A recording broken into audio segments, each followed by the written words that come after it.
Hello everyone and welcome to a little bit of a different video. Today I want to talk about how you can live the van life but on a budget. And so I want to talk a bit about how I have managed to find a way to live in my tiny little car and how I'm able to use that to go and adventure around England at the moment. And so I thought I would share with you how I've converted my tiny car into that sort of very basic form of van life lifestyle living. And I mean super duper basic. If you're looking for comfort and stuff like that, this is not. This is not that. This is no Four Seasons. It's not Instagrammable or anything like that, but it is functional and it does the job and it works great and it's easy to do. I was so surprised by how easy this was to do. Online you look and people do these big setups to be able to live on the road, and what I found is that you can have a tiny car, no money, and as long as you have a sleeping bag and an air mattress, you can go and do it. You can live that lifestyle too. Now it's not as glamorous, but you can still do it. And so I want to show my setup and yeah, hopefully it helps you. So I'm going to give you a bit of a tour. It is very dark at the moment because it's night.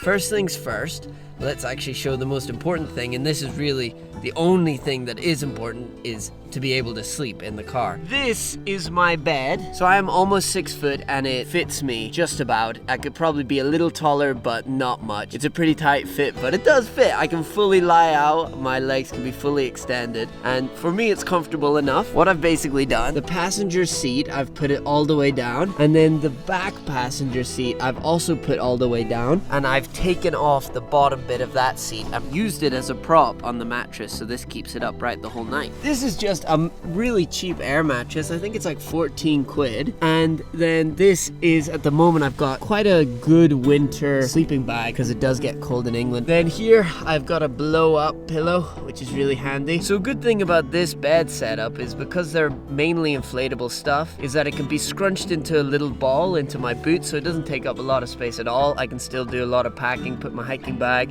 and a lot of different stuff in the boot. This is basically a lamp, which seems very obvious. And what I've done is I just hook it onto this. So I think every car has this to block the sun. I just hook it on there, and that is how I constantly have light. So a really important thing for me for living out of the car is I film all of my adventures, and so I need to be able to charge up and do a bit of editing. And so I want to show you just quickly my charging station. It's just a portable battery pack. These are my batteries charging from today. I would recommend, if you're someone that films on the road, get a bigger battery rather than a smaller one. It just allows you to spend more time out on the road. So I got the biggest one I could on Amazon. It was a little bit expensive, but for me, I have a lot of batteries and my phone to charge the whole time, so I need a big battery pack. I found very early on that when you're living out of the car, especially during winter time, as soon as it gets dark, there's not really a whole lot to do.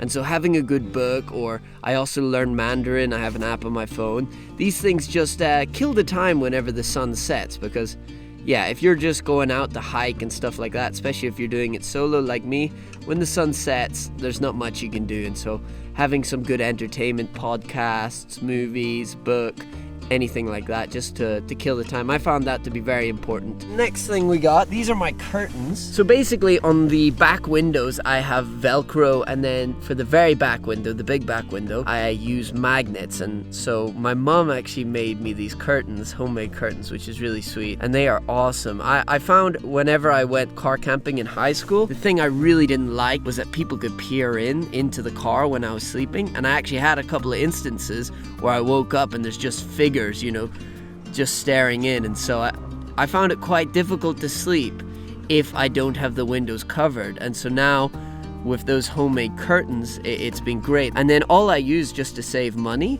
is I just use black t-shirts for the front windows because they go down. The back windows don't go down, otherwise I would do that as well. And I just wedge a t-shirt into the window, and that's how I cover the two front windows. And then the windshield right at the front, I use a very cheap just cover which you can get online, and I just stick it in between the doors. I just close the doors on the cover, and so that keeps the car really dark the whole night. It makes me feel just a bit more safe and secure which really helps me get a good night's sleep. Also, what I have more recently, because I've wanted to do some editing while I'm out and I want to spend longer and longer on the road, so what I have is a steering wheel table that I can just hook onto my steering wheel, and then I can put my laptop on it, and then I have an adapter from my cigarette port, I think that's what it is, and you just plug that in, and then I can actually, as long as the car is running, I can charge my laptop. And so that works really well. I can do a couple of hours of editing here and there. The back here is where I keep my backpack. So in that backpack is basically all the gear to allow me to go and hike for a day. It's got swimming stuff if I want to go wild swimming. It's got my camping cooking stuff, so it means that I can go and cook while I'm out there hiking. And basically what I use to cook, which I really recommend because it boils water so quickly, is the jet boil. And now it is a little expensive. It's more expensive than other gas stoves, but I used to have a really cheap gas stove that I bought from Decathlon, and it took like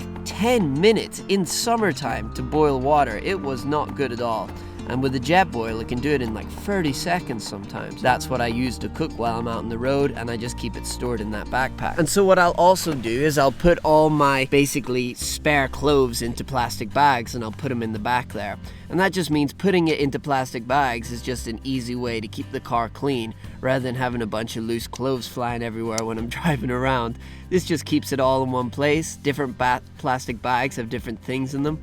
It just is a cheap and easy way to keep my stuff sorted and keep the car clean, because a small car like this can get really cluttered very quickly. So then if we go and open the boot, in the boot I have all my camping stuff.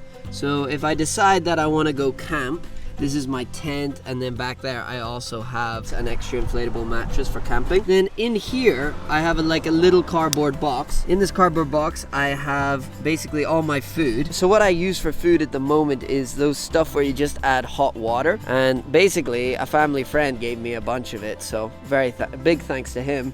But that's what I've been using. Now a cheaper way of just cooking out on the road is to just use stuff from a can. I've cooked canned sausages with beans, or just pasta.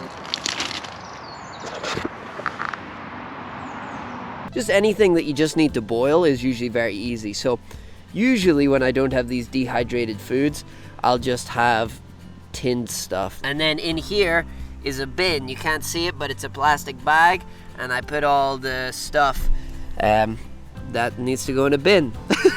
Pretty self-explanatory. And then the final thing in here is an emergency coffee, because everyone needs emergency coffee. And then also just all my toiletries. So I got hand sanitizer, shower gel, and then I've got my toothbrush also. But yeah, that is basically everything. So as you can see, it's very snug in here. I really like it. It's very cozy. There's not a lot of room to do anything, but there's enough room to do everything, if that makes sense. I don't think it does. But this is basically my setup. It was really cheap, really easy. It's nothing like a Four Seasons. It's not like a big fancy way of doing it, but it has allowed me to go and explore lots of awesome places in England. I found it to be really awesome. It's a very easy setup. It doesn't give me any problems at all.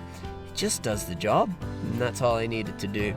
And so I hope this was helpful to you. I know for ages I thought that I needed to invest in a van to be able to go and live that van lifestyle, but honestly you don't. This is a really cheap and easy way in a tiny car, and you can still do it. And so if you are someone who's been wanting to try it out and try this lifestyle out, try live out on the road, and you can do it with work, then I recommend just going for it. No matter what size of car, there is definitely a way to do it. I reckon most cars can do it this way. And yeah, so I hope this is helpful. I hope you can go out and have your own adventures. And yeah, I'll see you in the next video.